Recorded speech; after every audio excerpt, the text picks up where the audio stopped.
Num ambiente industrial que está cada vez mais complexo, mais digital, eficiência é tudo, né? E saber qual risco atacar primeiro, bom, isso já não é mais só uma vantagem, é uma necessidade para sobreviver no mercado. Mas como decidir o que é realmente prioridade quando as ferramentas que a gente tem hoje parecem não acompanhar essa nova dinâmica? Hoje vamos dar uma olhada numa abordagem que promete exatamente isso: mais clareza e precisão nessa tomada de decisão. E toda a nossa discussão aqui parte de uma pesquisa bem rigorosa, viu? Ela foi publicada na revista científica internacional Benchmarking. Isso nos dá uma base super sólida para a gente explorar como melhorar a tomada de decisão em grupo, principalmente naquelas situações de incerteza, de hesitação. Então vamos lá.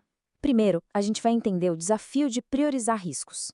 Depois, vamos conhecer uma solução híbrida bem inovadora, ver como ela foi aplicada num caso real da indústria de chicotes elétricos, analisar os resultados e, por fim, conversar sobre o que tudo isso significa na prática. Ok, vamos começar pelo começo.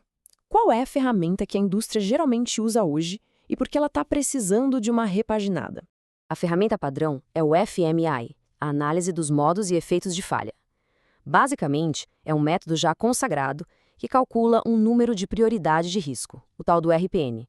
Ele multiplica as notas de severidade, ocorrência e detecção. Parece simples, né? Bem direto ao ponto. Só que é aí que os problemas começam a aparecer. E aqui o contraste fica bem claro. O FMA tradicional, sabe, muitas vezes ele gera empates. Falhas que não têm nada a ver uma com a outra acabam com o mesmo número de risco. Isso cria um verdadeiro impasse. E tem mais, a opinião de um especialista com 12 anos de experiência acaba tendo o mesmo peso da de alguém com só um ano de casa.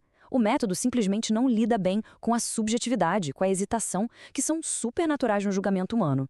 Pois é, e para superar essas limitações, a pesquisa propõe uma solução bem poderosa, o modelo híbrido, que junta o melhor de dois mundos. E o nome da inovação é essa aí, FMA integrado com uma versão modificada do HFL Topsys. Eu sei, o nome parece complicado, mas a ideia por trás é genial. Esse Hesitant Fuzzy Linguistic é basicamente uma forma do sistema entender a linguagem humana, com todas as suas incertezas. Ele consegue processar quando o especialista fala, por exemplo, que o risco está entre médio e alto. Ele captura nuances que o método tradicional simplesmente ignora.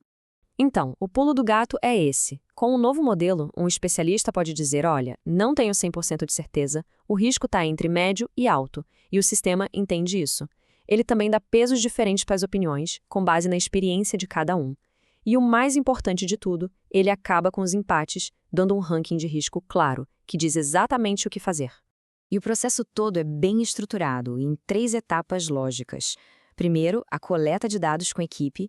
Segundo, o cálculo dos pesos de cada especialista e de cada critério. E, finalmente, a etapa que gera o ranking de prioridades das falhas. É um fluxo bem claro que vai do problema direto para a solução.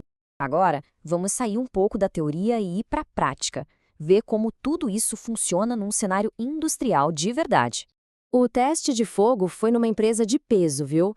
Uma das principais montadoras de chicotes elétricos do Brasil, que é líder no seu segmento.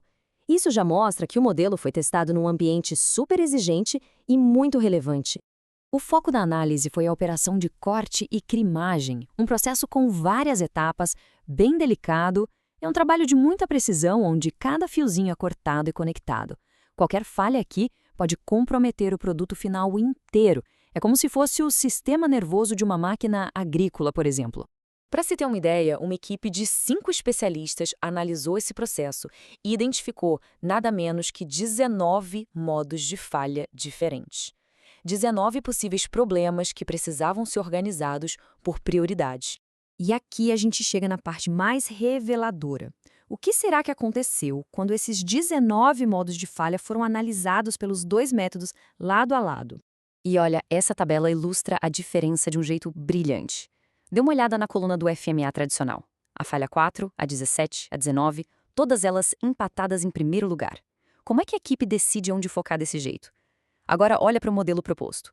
Um ranking claro, limpo, sem empates. A falha FM4 é a prioridade número 1, ponto final. E essa prioridade máxima, a FM4, acontece quando o comprimento da decapagem do fio é menor do que deveria. Segundo os próprios especialistas, essa falha específica pode levar a uma interrupção, parcial ou até total das funções do produto. Ou seja, é um problema super crítico que agora tem um alvo bem definido. Mas será que esse resultado é mesmo confiável? Para tirar a prova, os pesquisadores fizeram uma análise de sensibilidade. Eles criaram 5 cenários diferentes, dando mais peso à opinião de um especialista de cada vez, para ver se o ranking mudava muito. O resultado foi impressionante. Apesar de algumas pequenas mudanças nas posições mais baixas do ranking, em todos os 5 cenários, a falha FM4 continuou lá, cravada no topo. Isso não só confirma que a FM4 é, de fato, o risco mais crítico, mas também prova que o modelo é estável, é consistente. Tá, depois de toda essa análise, o que isso realmente significa na prática para as empresas, no dia a dia? Os benefícios são bem diretos e têm um impacto enorme. Em vez de ficar na dúvida sobre por onde começar, as equipes podem direcionar tempo, dinheiro e esforço exatamente para onde é mais necessário. Na prática, isso significa menos retrabalho, menos desperdício e, no fim das contas, uma operação mais eficiente, mais competitiva e, claro, com clientes muito mais satisfeitos. Essa análise toda deixa a gente com uma reflexão final, né? Com a indústria 4.0 aí cada vez mais complexa, onde tudo é dinâmico e interligado, será que os nossos métodos para avaliar riscos não deveriam ser tão inteligentes e adaptáveis quanto os próprios riscos? Fica aí a questão sobre como ferramentas como esta podem ser o próximo passo para a gente ter uma manufatura realmente à prova de falhas.